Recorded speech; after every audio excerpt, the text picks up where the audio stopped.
আপনি এখনই সেলফোনটি, পেছনে নদী আছে, সেই নদীতে ফেলে দেন, নিজেকে হাইড করে ফেলেন।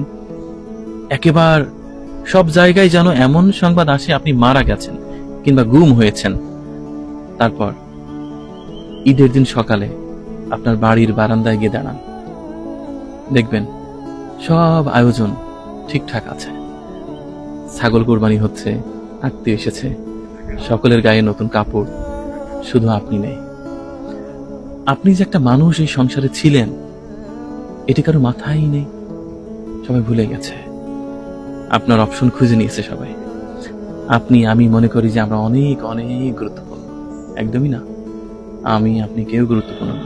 বিশ্বাস করেন, আমার জীবনে আমি অনেক কথা শুনেছি, ওনার মতো গোছাইয়া সুন্দর করে এই বাস্তব কথাগুলি আগে আর কেউ বলে নাই। এই জন্য ভাবলাম ভিডিওটা আপনাদের মাঝে শেয়ার করি।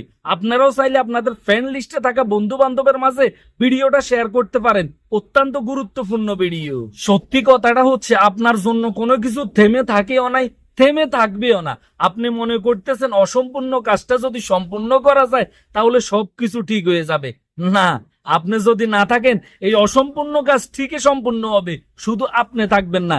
এই জন্য আমি বলবো, যা দেখার প্রয়োজন দেখে নেন, যা খাওয়ার প্রয়োজন খেয়ে নেন। ভবিষ্যতে আপনাকে আপনার ছেলে মেয়ে খাওয়াবে সেইটা বাইকে আসা। আমার কথা যদি মিথ্যা হয়, আপনি শুধু মারা যাইয়া দেখেন না, আপনি যে বাচ্চাদেরকে নিজে না খাইয়া তাদেরকে খাওয়াইতেছেন তারা জীবনও আপনার জন্য কাঁদবে না। আপনার বউ আরেকজনের হাত ধরে ঠিকে বিয়ে বইসে যাবে।